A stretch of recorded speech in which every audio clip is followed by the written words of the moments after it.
Yeah, I know it helped me. I was one of those dudes that was super angry all the time, and I never talked about nothing. And you know, I used drugs as therapy, and then I used my anger as a motor to rip apart society, to steal and do things that I normally wouldn't do. But I didn't know how to break myself from that until I went to Pier 1, because they told me to, they got the shit that you need, the tools that you, in my opinion, I got broken down quite a bit, and I talked about things that I thought I would never talk about.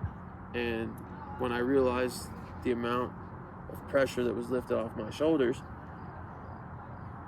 it became easier. I don't know if you can relate to that, but it was easier for me to talk about it. It was easier for me to talk about things, be real. Then I started, the classes they have about cognitive therapy and just understanding what things trigger you and make your brain think the way that it does, because our brains are unique. They're very unique. I know society doesn't believe so, but we are some of the smartest motherfuckers in the world. Well, many people have described some of the situations that happen in Pier 1 as being inhumane. What do you think about that? I've heard of that, and I can understand where it may seem inhumane to a family member or an outside source that has never experienced addiction, that has never experienced flat out face and balls to the wall time. You're never gonna get out. This is what you have to do.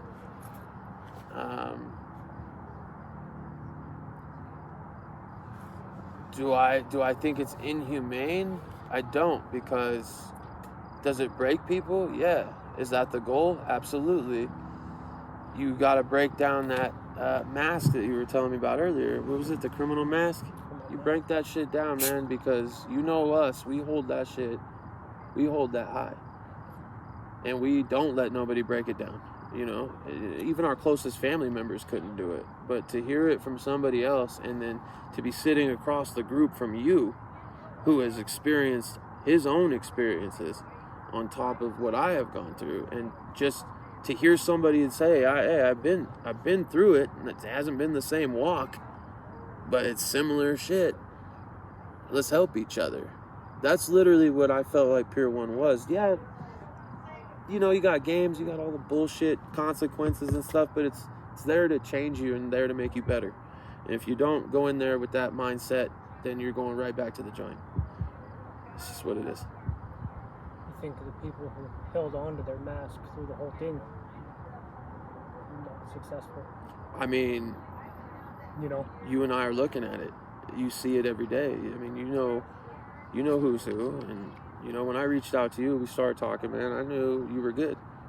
It was, some people, though, like you said, are going to refuse that kind of treatment, and they're going to put up that mask and keep it up held high. And, I mean, they're right now in the joint, or they're dead.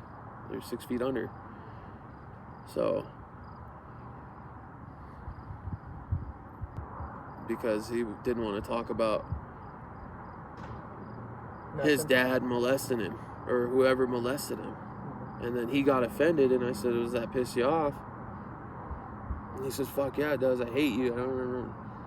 But to see the transition, because, and I just want to, for the record, I want everyone to know that it wasn't something that I'm, but to see him transition and get so fired up, and then staff step in, and then us obviously talk to him, and this dude didn't want to talk to me ever again. But he ended up talking about it. And I think that was gratifying for me, because it was like, hey, he's a totally different walk of life, but for whatever reason, I was able to trigger or spark something to help him.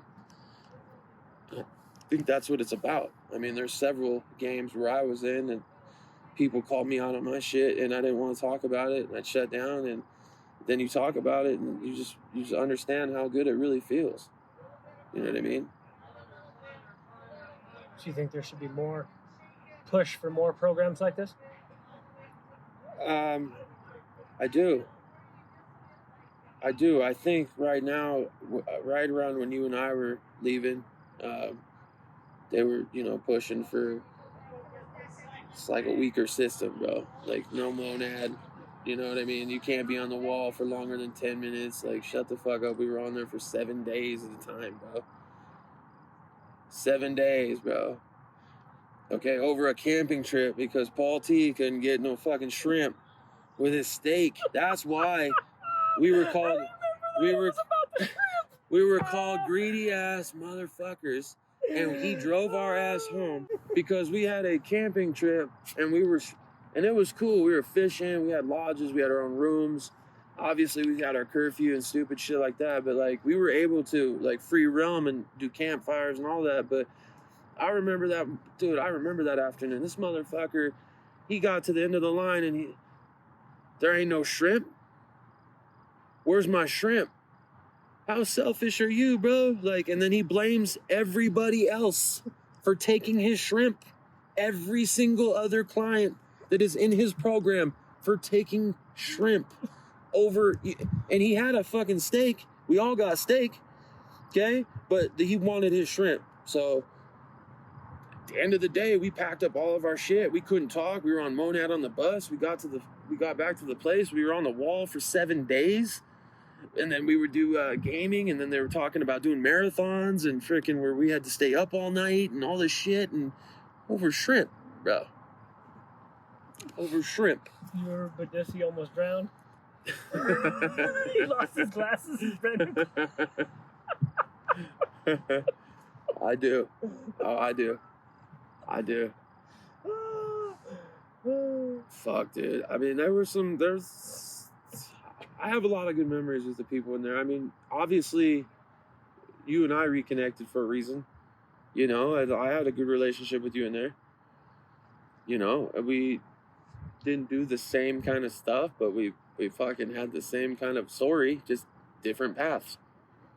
And, you know, we talked several times. I remember our conversations and times where I was needing somebody and you were there.